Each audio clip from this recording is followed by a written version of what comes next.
So Mary and Ashel Gridley were kind of one of Bloomington's power couples, and they had a very unique relationship as husband and wife. They were very strong-willed people and kind of liked to poke at each other every now and again to kind of ruffle each other's feathers. Or sometimes maybe they made the other one angry, so they wanted to get back at each other. And one particular incident where Mary kind of got back at Ashel for maybe his temper or maybe having done something wrong occurred during the presidential campaign of 1860.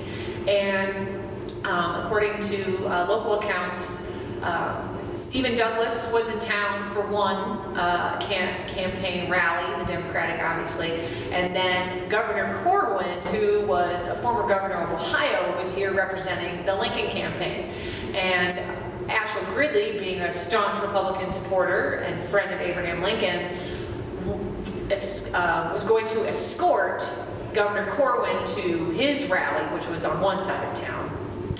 Well, Mary, knowing that her husband, and she was a friend of Abraham Lincoln as well, knowing that her husband was going to be using his own personal carriage to take Governor Corwin to this rally, decided that she would escort Stephen Douglas to his rally, and so put a Douglas flag on Ashel's carriage.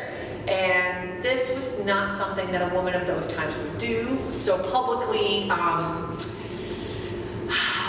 a public offense to her husband, and all his friends would have seen it and been talking about it. And so David Davis, who was a judge at the time, another staunch Republican supporter of Lincoln, wrote to his wife and had to say that the people of Bloomington are much amused by Mrs.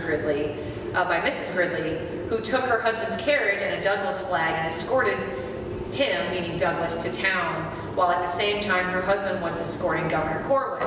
A wife making her husband a laughingstock, bringing him into public ridicule, and hurting his feelings in public needs the chastisement that Lord Hale thought was right under certain circumstances. A great many men would not have lived with her another day after such an impropriety. So Mary, even though she was just doing it to get back at her husband, kind of ruffled many feathers in town.